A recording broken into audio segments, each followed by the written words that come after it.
నమస్కారం, day news కి స్వాగతం. నేను మీ మహంతి. ముందుకినట్టు ముఖ్యాంశాలు. కొంతకాలంగా భారత్ వృద్ధి రేటు ప్రపంచంలోనే అత్యధికంగా ఉందన్న ఏపీ ముఖ్యమంత్రి చంద్రబాబు. యావత్ ప్రపంచం ఇప్పుడు భారత్ వైపే చూస్తుందని కితాబు.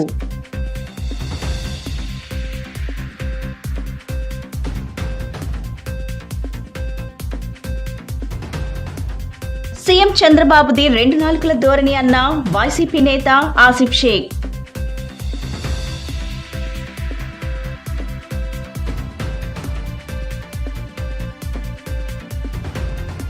ఆస్తి పన్ను, ఖాళీ స్థలాల పన్ను బకాయిల వడ్డీపై 50% రాయితీకి విశేష స్పందన వచ్చిందని తెలిపిన విజయవాడ నగరపాలక సంస్థ కమిషనర్ ధ్యాన్ చంద్ర. కొంతకాలంగా భారత్ వృద్ధి రేటు ప్రపంచంలోనే అత్యధికంగా ఉందని ఏపీ ముఖ్యమంత్రి చంద్రబాబు అన్నారు. 2014లో ప్రపంచంలో 10వ ఆర్థిక వ్యవస్థగా ఉన్న భారత్ ఇప్పుడు 5వ స్థానానికి చేరుకుందని చెప్పారు. యావత్ ప్రపంచం ఇప్పుడు భారత్ వైపే చూస్తుందని అన్నారు. మద్రాస్ ఐఐటిలో నిర్వహించిన all India research scholars summit 2025 కార్యక్రమానికి చంద్రబాబు ముఖ్య అతిథిగా హాజరయ్యారు. ఈ సందర్భంగా ఆయన మాట్లాడుతూ మద్రాస్ ఐఐటి ఎన్నో విషయాలలో నెంబర్ 1గా ఉందని చంద్రబాబు కితాబిచ్చారు. స్టార్టప్ అగ్నికుల్ మంచి విజయాన్ని అందుకుందని చెప్పారు. మద్రాస్ ఐఐటిలో 35 నుంచి 40% మంది తెలుగు విద్యార్థులే ఉన్నారని అన్నారు. ఐఐటీలను స్థాపించడం దేశ విద్యా రంగంలో గొప్ప ముందడుగు అని చెప్పారు. 1991లో తీసుకొచ్చిన సంస్కరణలతో భారత్ అభివృద్ధి బాట పట్టిందని చంద్రబాబు అన్నారు. అదే సమయంలో చైనా ఆర్థిక సంస్కరణలు చేపట్టిందని, ఆ తర్వాత ప్రపంచంలోనే 2వ అతిపెద్ద ఆర్థిక వ్యవస్థగా అవతరించిందని చెప్పారు. బ్రిటిష్ వాళ్ళు ఒక్క ఇంగ్లీష్ను మాత్రమే మనకు వదిలేసి మన దేశం నుంచి అంతా తీసుకుపోయారని అన్నారు. 1990లో కమ్యూనికేషన్ రంగంలో బిఎస్ఎన్ఎల్, విఎస్ఎన్ఎల్ మాత్రమే ఉండేవని, ఆర్థిక సంస్కరణల తర్వాత ప్రైవేట్ సంస్థల ఎంట్రీలు ఇవ్వడం ఒక గేమ్ చేంజర్ అని చెప్పారు. గుడ్, చాలా సంతోషం మీరందరూ ఇక్కడే ఉన్నారు. మీరు ఏ కాలేజీ పోయినా మీరే కనపడొస్తున్నారు, ఏ దేశానికి పోయినా మీరే కనపడొస్తున్నారు. I'm proud of you. చాలా సంతోషం మిమ్మల్ని చూసినప్పుడు. అందరిలే కల్లా మీలో ఎనర్జీ లెవెల్స్ కూడా చాలా ఎక్కువగా ఉన్నాయి. కాన్ఫిడెన్స్ లెవెల్స్ కూడా బ్రహ్మాండంగా వచ్చాయి. నేను చెన్నైలో ఏ యూనివర్సిటీ పోయినా సగం మంది తెలుగు స్టూడెంట్సే ఉన్నారు. It's a great experience. I'm proud to be Indian. అదే సమయంలో నేను గర్వపడుతున్న తెలుగువాడుగా. అదే విధంగా ఇక్కడ తమిళనాడులో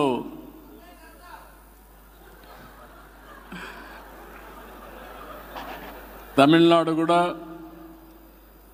ఈరోజు మనం చూస్తే సౌత్ ఇండియానే ముందే చెప్పాను, మనం అందరం ఈ దేశానికి పెద్ద ఎత్తున కాంట్రిబ్యూట్ చేసే పరిస్థితికి వచ్చాం, ఒక అసెట్గా తయారయ్యాం. ఇప్పుడు ఈ స్టేట్స్ ఎవరైతే మనం అగ్రెసివ్గా ముందుకు పోయాం వీళ్ళందరూ ఆలోచించుకోవాల్సింది పాపులేషన్ మేనేజ్మెంట్లో కూడా జాగ్రత్తగా ఉండాలి. లేకపోతే నార్త్ ఇండియా పాపులేషన్ పెరిగినాక మైగ్రేషన్ అక్కడి నుంచి ఇక్కడికి వచ్చే పరిస్థితికి వస్తారు. ఇప్పుడు విదేశాలకు మనం పోతున్నాం, రేపు అక్కడి నుంచి ఇక్కడికి వచ్చే పరిస్థితి వస్తుంది. గ్రేట్ కంట్రీ కాబట్టి అందరం కూడా పాపులేషన్ మేనేజ్మెంట్లో కూడా జాగ్రత్తగా ఉండి, మీకు ముందుగా యంగ్స్టర్స్ చెప్తున్నా, చదువుకున్న వాళ్ళకి మీరంతా కూడా కంఫర్ట్ జోన్కి వెళ్ళిపోతూ ఉంటారు. పెళ్లి చేసుకుంటాం, మంచి ఉద్యోగం వస్తుంది,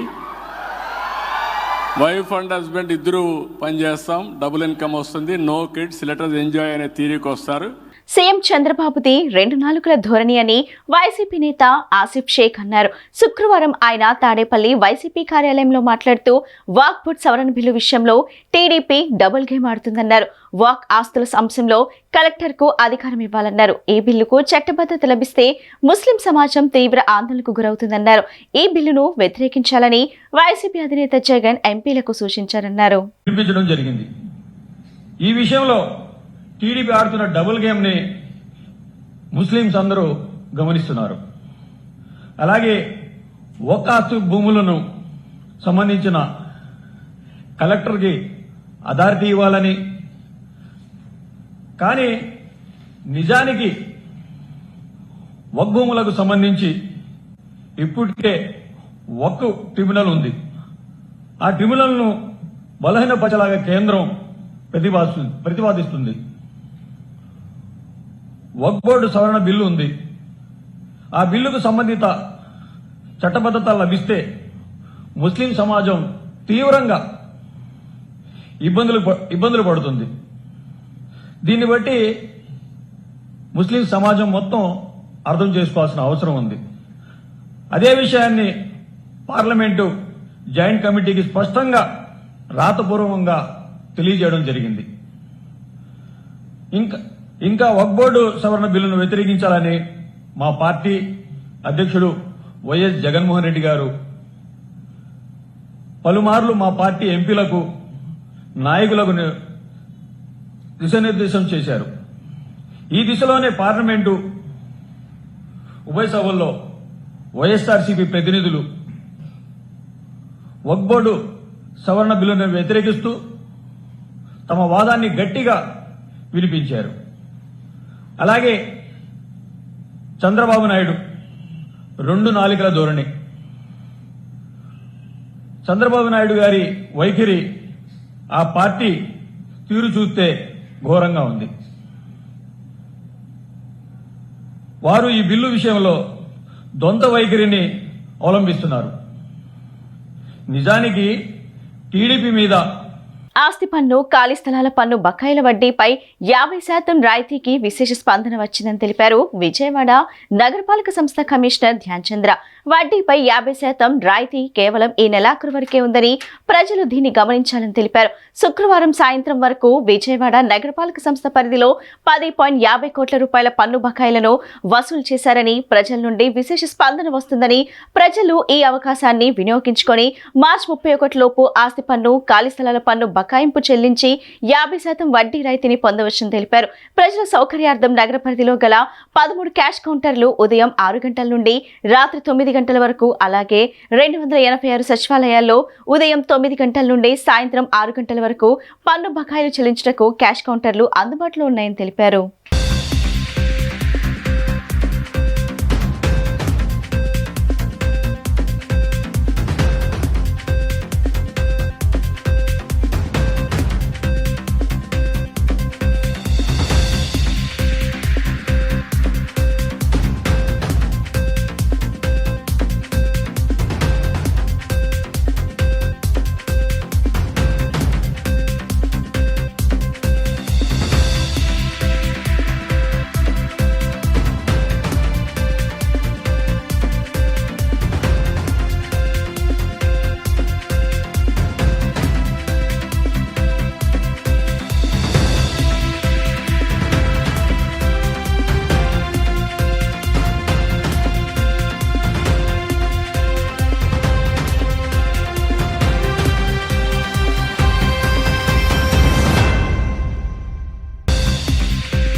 మహాబోధి మహావిహార్ ఆలయంపై పూర్తి బాధ్యత బౌద్ధులకు అప్పగించాలని the Buddhist society of India Andhra Pradesh అధ్యక్షులు వై హరిబాబు కేంద్రాన్ని డిమాండ్ చేశారు. బీహార్ రాష్ట్ర ప్రభుత్వం 1949లో అమలు చేసిన బీటీ యాక్ట్ బౌద్ధులకు తీవ్ర అన్యాయం చేస్తున్నట్లు తెలిపారు. బీటీ యాక్ట్ రద్దు చేసి బౌద్ధ భక్తుల అభిప్రాయాలను గౌరవించాలని హరిబాబు విజ్ఞప్తి చేశారు.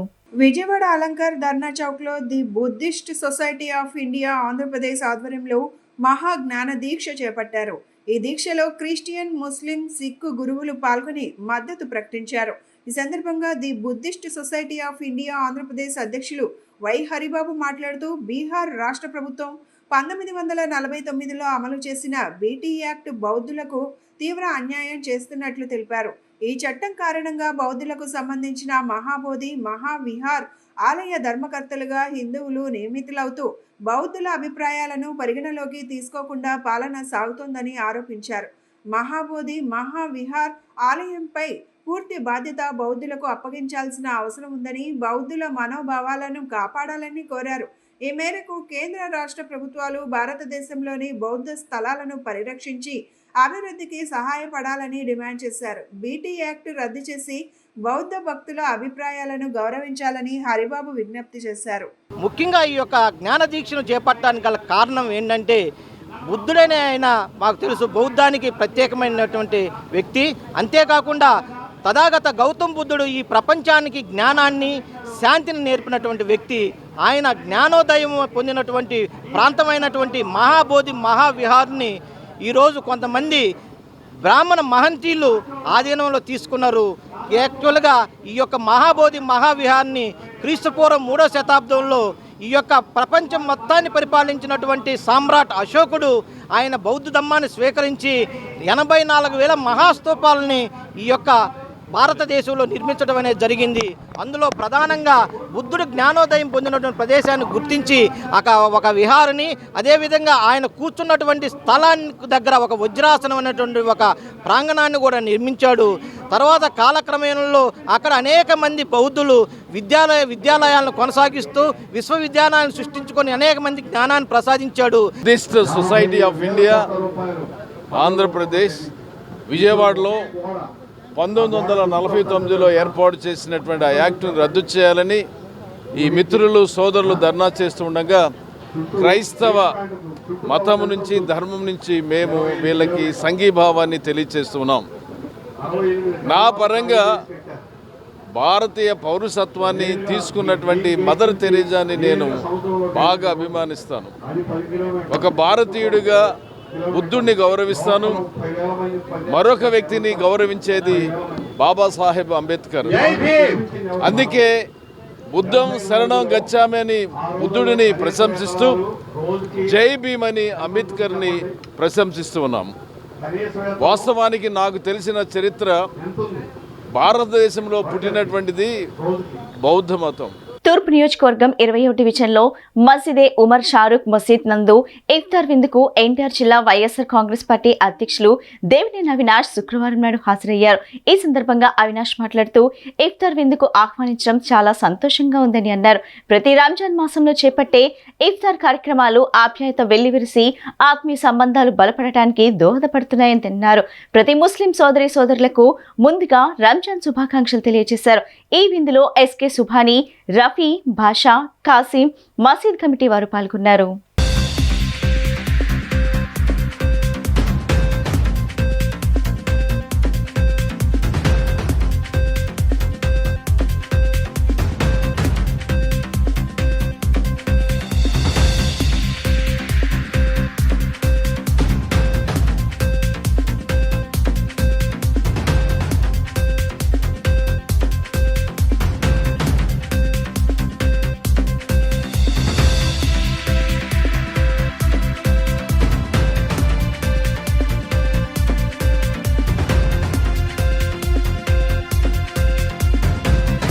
యునైటెడ్ వే ఆఫ్ హైదరాబాద్ సంస్థ వారు నియోజకవర్గంలో 62వ డివిజన్ నందు ప్రజలకు అందుబాటులో వాటర్ ప్లాంట్ ను ప్రారంభించడం సంతోషించదగ్గ అంశమని సెంట్రల్ ఎమ్మెల్యే బొండా ఉమా అన్నారు. రైతు బజార్ నందు మొక్కలు నాటడం, పాఠశాలకు నూతన రంగులు వేయించడం వంటి కార్యక్రమాలు చేయడం అభినందనీయమని అన్నారు. సెంట్రల్ నియోజకవర్గంలోని 62వ డివిజన్ పాయకపురం రైతు బజార్ నందు యునైటెడ్ వే ఆఫ్ హైదరాబాద్ స్వచ్ఛంద సంస్థ వారు 2024 సెప్టెంబర్లో విజయవాడ వరదల్లో ప్రకృతి విపత్తుల బాధితులకు సహాయం చేయడానికి ముందుకు వచ్చి ఆనాటి నుండి త్రాగునీటి కోసం ఇబ్బంది పడుతున్న సమస్యను గుర్తించి ఈరోజు ప్రభుత్వ విప్ సెంట్రల్ నియోజకవర్గ శాసనసభ్యులు బొండా ఉమామహేశ్వరరావు చేతుల మీదుగా వాటర్ ప్యూరిఫికేషన్ ప్లాంట్ను ప్రారంభించి 5 రూపాయలకే 20 లీటర్ల మంచి నీటిని ప్రజలకు అందించే కార్యక్రమం మరియు ప్రకాష్ నగర్ శ్రీ చలసాని సూర్యప్రకాశ్రావు ఇంగ్లీష్ మీడియం స్కూల్కు పాతబడిపోయిన రంగులను మార్చి విద్యార్థులు ఉల్లాసవంతంగా ఉండేందుకు కొత్త హంగులను తీర్చిదిద్దడం జరిగింది. ఈ సందర్భంగా ఎమ్మెల్యే బొండా ఉమా మాట్లాడుతూ వే ఆఫ్ హైదరాబాద్ సంస్థ తెలంగాణ, ఆంధ్రప్రదేశ్ రాష్ట్రాలలో నిత్యం పేద కుటుంబాలకు నిత్యావసర వస్తువులను పంపిణీ చేస్తూ ఉంటుందని, డ్వాక్రా సంఘాల ద్వారా ఎంతో మంది మహిళలకు ఉచితంగా శిక్షణ అందించి కుట్టు మిషన్లు విపత్కర సమయాల్లో అందిస్తారని, విజయవాడ వరద సమయంలో ఎన్నో ఇబ్బందులకు గురైనటువంటి ప్రజలకు ఆనాడు కూడా యునైటెడ్ వే ఆఫ్ హైదరాబాద్ సంస్థ వారు ప్రకాష్ నగర్ నందు తెలుగుదేశం పార్టీ నాయకులతో కలిసి సేవా కార్యక్రమాలు నిర్వహించి ఎంతో మందికి ఆహారం, నీరు, పాలు, బిస్కెట్లు, బ్రెడ్ ప్యాకెట్లు మరియు ఇతర అవసరమైనటువంటి సరుకులను అందజేసి వారు మానవతను చాటుకున్నారు.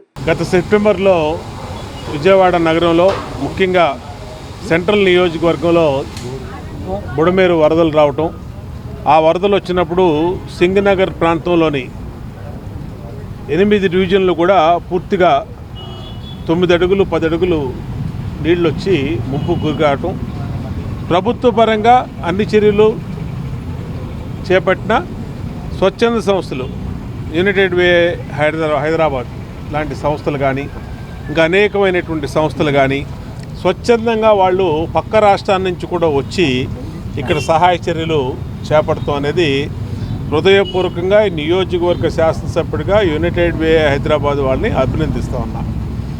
వరదల్లో వాళ్ళు కూడా నీళ్ళల్లో మునిగి చాలా సహాయం చేశారు. ఆ రోజు అందరికీ ప్రొవిజన్స్ ఇచ్చారు, బట్టలు ఇచ్చారు, తోపుడు బళ్ళు ఇచ్చారు, బడ్డీ కొట్లు ఇచ్చారు, వ్యాపారం పెట్టుకోవడానికి అన్ని రకాలుగా అన్నీ కోల్పోయిన వాళ్ళకి స్పెసిఫిక్గా సెలెక్ట్ చేసి మా పైడి సీను ఇక్కడ డివిజన్ ఇన్ఛార్జిగా ఉన్నటువంటి పైడి సీను వీళ్ళందరూ కలిసి ఇక్కడ పేదవాళ్ళు ఎవరైతే ఎఫెక్టెడ్ పీపుల్ ఉన్నారో వాళ్ళందరినీ గుర్తించి వాళ్ళకి సహాయం చేయటంలో మరి యునైటెడ్ వే హైదరాబాద్ వాళ్ళు చాలా బాగా చేశారు. నా పేరు భరత్ కుమార్ మేరుగు అండి. మేము యునైటెడ్ వే ఆఫ్ హైదరాబాద్ అనే ఇంటర్నేషనల్ ఆర్గనైజేషన్ నుంచి వచ్చాము. ఇది హైదరాబాద్ బేస్డ్ ఆర్గనైజేషన్ అండి. ఇక్కడ వరదల వల్ల ఇక్కడ విజయవాడలో చాలా ఇబ్బంది జరిగిందని ఫ్యూ మంత్స్ బ్యాక్ ఇక్కడికి రావడం జరిగింది. ముందుగా ఇక్కడ ఇమీడియట్ సాయం కింద చాలా వరకు 500 మంది ఫ్యామిలీస్కి పైన నిత్యావసరాలు సంబంధించిన వస్తువులు ఇవ్వడం జరిగింది. దాని తర్వాత ఇక్కడ ఆరో వాటర్ ప్లాంట్ ఒకటి స్థాపించాము. ఎందుకంటే ఇక్కడ వాటర్ గురించి బాగా ఇబ్బంది జరిగింది ఆ వర్షాలు పడ్డప్పుడు. అలాంటి ఇబ్బంది తర్వాత జరగకూడదనే ఉద్దేశంతో సుమారు 12 నుంచి 13 లక్షల వరకు ఖర్చుతోటి 2000 లీటర్స్ ఆరో వాటర్ ప్లాంట్ పెట్టడం జరిగింది. అదేవిధంగా చాలా వరకు ఒక 150 వరకు తోపుడు బండ్లు, కుట్టు మిషన్లు ఇలా జీవనోపాధికి సంబంధించిన వస్తువులు చాలా వరకు ఇవ్వడం జరిగింది. ఎన్నికల హామీ ప్రకారం కూటమి ప్రభుత్వం ఇల్లు లేని వారికి నగరంలో 2 సెంట్ల స్థలం ఇవ్వాలని, కృష్ణ కరకట్ట ప్రజల ఇళ్లకు పట్టాలు ఇవ్వాలని సిపిఎం నేతలు శేష్ బాబురావు, దోనేపూడి కాశీనాథ్ డిమాండ్ చేశారు. టిడ్కో లబ్ధిదారులకు ఇల్లు అప్పగించాలని, లేని పక్షంలో ఆ ఇళ్లను తామే స్వాధీనం చేసుకుని పేదలతో గృహప్రవేశాలు చేస్తామని వారు స్పష్టం చేశారు. నగరంలో ఖాళీగా ఉన్న 110 ఎకరాల ప్రభుత్వ స్థలాలను పేదలకు 2 సెంట్ల చొప్పున ఇవ్వాలని వారు డిమాండ్ చేశారు.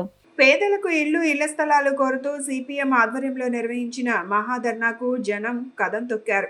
కూటమి ప్రభుత్వానికి వ్యతిరేకంగా నినాదాలు చేశారు. ఈ ఆందోళనకు సిపిఎం రాష్ట్ర కార్యదర్శి వర్గ సభ్యుడు సిహెచ్ బాబురావు, నగర కార్యదర్శి దోనేపూడి కాశీనాథ్ తదితరులు నేతృత్వం వహించారు.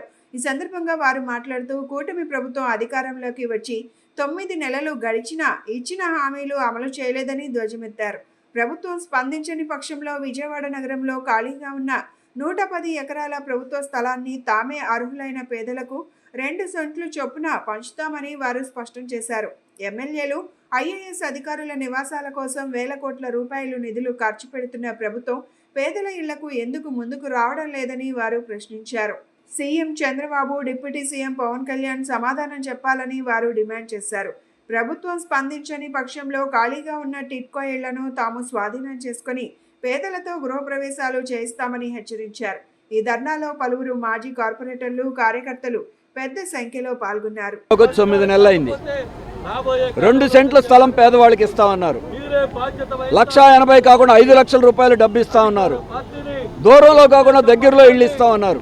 పల్లెటూరులో 3 సెంట్లు అన్నారు. 9 నెలలైంది, ఏమైంది? ఒక్కడికి ఇచ్చారా? ముఖ్యమంత్రి గారు రేపు P4 అంట, పేదరిక నిర్మూలన. అంబానీలు, అదానీలు పేదవాళ్ళకి స్థలాలు ఇస్తారంట, డబ్బు ఇస్తారంట. వాళ్ళ దయాదాక్షిణ్యాలు కాదు కావాల్సింది, ప్రజల హక్కు. అది ప్రజల హక్కు ప్రకారం పేదవాళ్ళకి ఇళ్ళు ఇవ్వండి. ఇచ్చిన మాట నిలబెట్టుకోండి. మీరు నిలబెట్టుకోకపోతే ఏప్రిల్ 15వ తారీఖు తర్వాత జనమే వాళ్ళ కేటాయించిన ఇళ్లను స్వాధీనం చేసుకుంటారు. జక్కంపూడిలో 6,000 ఇళ్ళు ఖాళీగా ఉన్నాయి, కట్టి 50,000 నుంచి 1,00,000 రూపాయలు టిడ్కోలకు డబ్బు కట్టారు. ప్రభుత్వాలు మోసం చేయించా? ఇదన్నా ప్రైవేట్ రియల్ ఎస్టేట్ కంపెనీలా? జగనన్న కాలనీలు ఇళ్ళు కాదు ఊళ్ళు కడుతున్నాం అన్నారు. 35,000 రూపాయలు డబ్బు కట్టారు. ఎక్కడిచ్చారు? ఎలక్షన్లో ఓట్లు దండుకోవటమేనా? ఆ ప్రభుత్వమైనా ఈ ప్రభుత్వమైనా? మోడీ గారు ఢిల్లీలో కూర్చొని మాటలు చెప్తాడు, 75 సంవత్సరాల స్వాతంత్రంలో ఇళ్ళు లేనివారు ఉండకూడదని. ఎంతమంది వచ్చే సంపాదనే తక్కువ.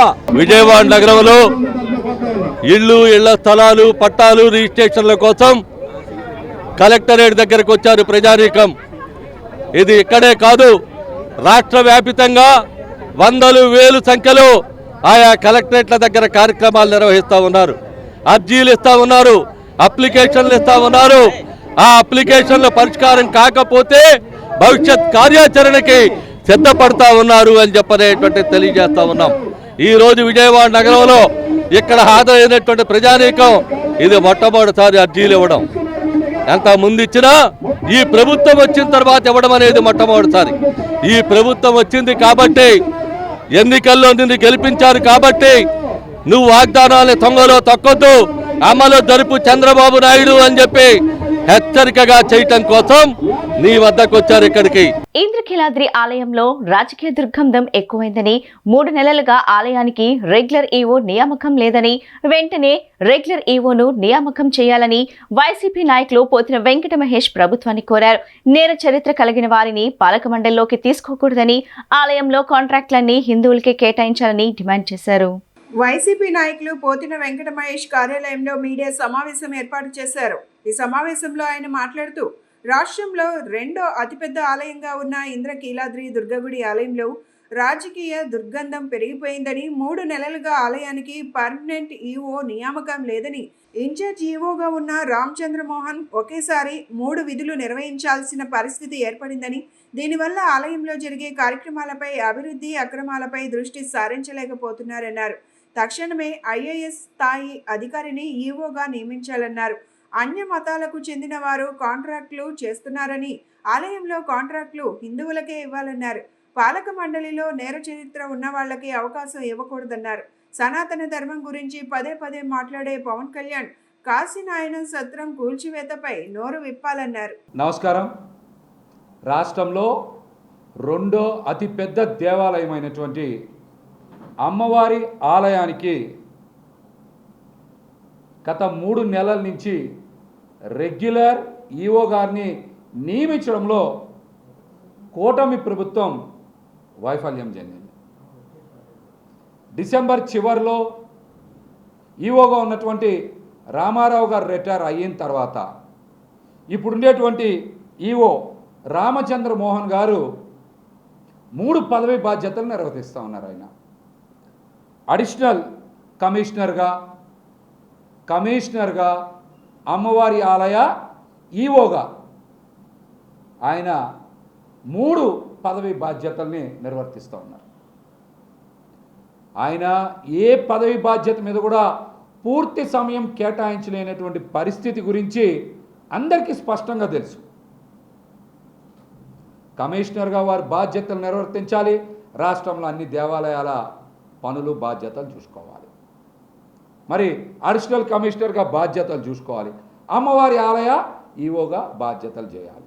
మరి అమ్మవారి ఆలయంలో ఎక్కడైనా సరే ఆయన వారం రోజుల పాటు అక్కడే ఉండి పదవి బాధ్యతలు నిర్వర్తించే అవకాశం ఉందా? ఆయన మంచి వ్యక్తి, బాగా పనిచేస్తారు, కింది స్థాయి నుంచి వచ్చినటువంటి వ్యక్తి.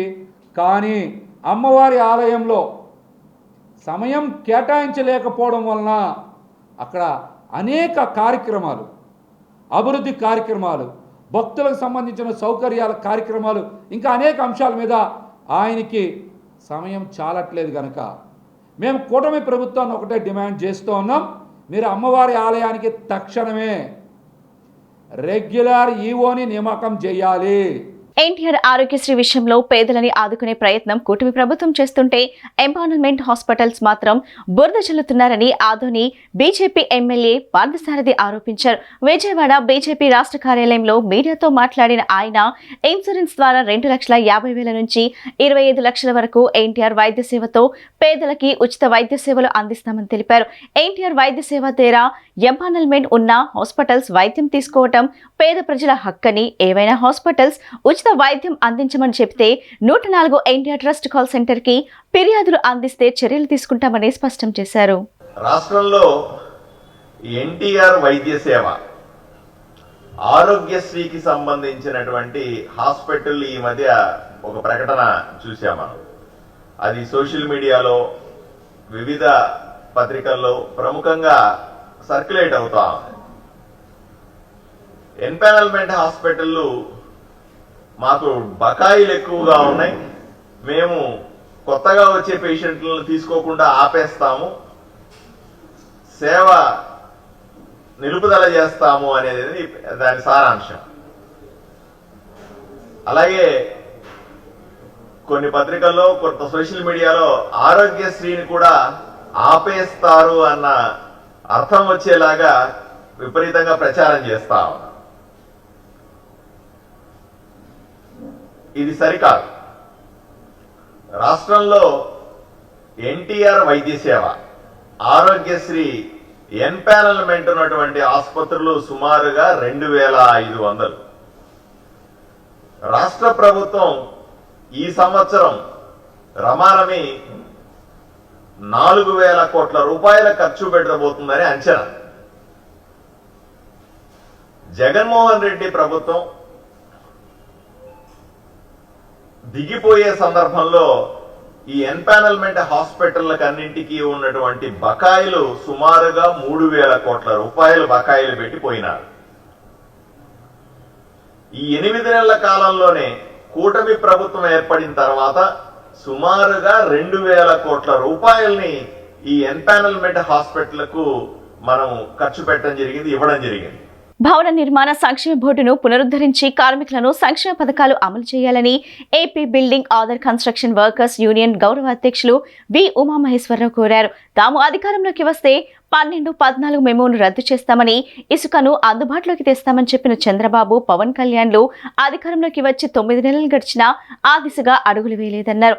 ఎన్నికల మేనిఫెస్టోలో భవన నిర్మాణ కార్మికుల సంక్షేమ బోర్డును పునరుద్ధరిస్తామన్న హామీని అమలు చేయాల్సిందేనని ఆయన డిమాండ్ చేశారు.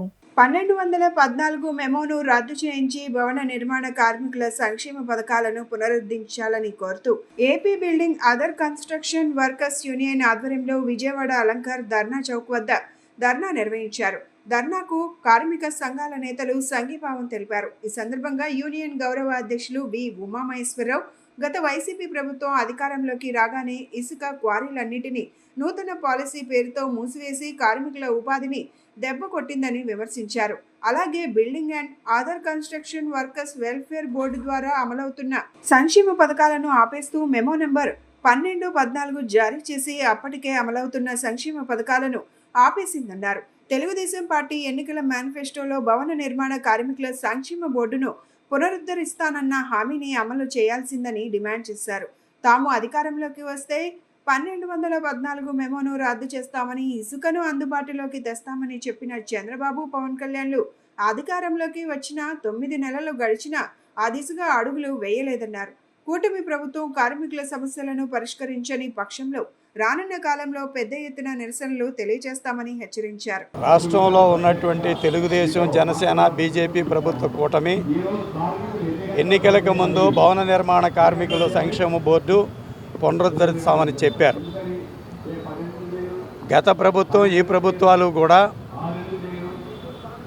భవన నిర్మాణ కార్మికుల సంక్షేమ నిధులు సుమారు 2500 కోట్ల రూపాయల నిధుల్ని అది ప్రభుత్వం ఇచ్చింది కాదు, యజమానుల దగ్గర నుంచి సెస్ రూపంలో వసూలు చేసినటువంటిది.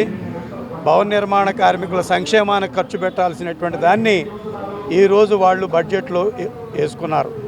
ఇది చాలా దుర్మార్గమైనటువంటి చర్య. కేంద్రం యొక్క చట్టానికి ఇది వ్యతిరేకం. అందుకే ఆనాడు మేము స్పష్టంగా చెప్పాం, ఈ నిధులు భవన నిర్మాణ కార్మికుల సంక్షేమ బోర్డుకి జమ చేయాలి, వాళ్ళకి అందించాలని చెప్తే ఆనాడు పవన్ కళ్యాణ్ గారి దగ్గర నుంచి చంద్రబాబు నాయుడు గారి వరకు అందరూ కూడా ఏంటంటే ఇది సరైందే, మేము చేస్తామన్నారు.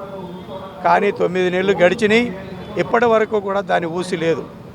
ఈ ప్రభుత్వం అధికారంలోకి రాగానే కార్మిక శాఖ మంత్రిని మేము ఆయన ఊళ్ళోనే, ఆయన నియోజకవర్గంలో రామచంద్రాపురంలో కలిసాం. ఆనాడు కూడా ఇది ప్రైమ్ టాస్క్, మేము వెంటనే చేస్తాం అన్నారు. ఆనాటి నుంచి ఈనాటి వరకు నిన్న వెళ్ళి మళ్ళా కలిసినా కానీ అదే మాట, మేము ఆ పని మీదే ఉన్నాం. ఏం పని మీద ఉన్నారు మీరు? మీ బడ్జెట్లో పెట్టనటువంటిది 2,500 కోట్ల రూపాయలు ఎక్కడి నుంచి ఇస్తారు? ఈరోజు మేము చెప్తున్నాం, మీరు అమ్మ పెట్టదో అడుక్కు తినాది అన్నది అని చెప్పి మీ ప్రభుత్వం ఎక్కడో భవన నిర్మాణ కార్మికుల సంక్షేమానికి ఏమో నిధులు ఇవ్వదా? ఉన్న నిధులు ఏంటంటే మీరు ఖజానాలో వేసుకుంటారా? ఇది ఎక్కడ న్యాయం అని అడుగుతున్నాం. వార్తలు ముగించే ముందు ముఖ్యాంశాలు మరోసారి. కొంతకాలంగా భారత్ వృద్ధి రేటు ప్రపంచంలోనే అత్యధికంగా ఉందన్న ఏపీ ముఖ్యమంత్రి చంద్రబాబు. యావత్ ప్రపంచం ఇప్పుడు భారత్ వైపే చూస్తుందని కితాబు.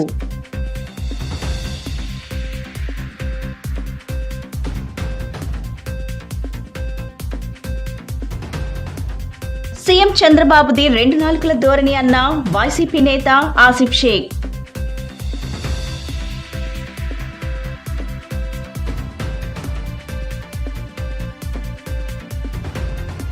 ఆస్తి పన్ను, ఖాళీ స్థలాల పన్ను బకాయిల వడ్డీపై 50% రాయితీకి విశేష స్పందన వచ్చిందని తెలిపిన విజయవాడ నగరపాలక సంస్థ కమిషనర్ ధ్యాన్ చంద్ర. ఈ బులెటిన్ ఇంతటితో సమాప్తం. తిరిగి మరో బులెటిన్ కలుద్దాం. నమస్కారం.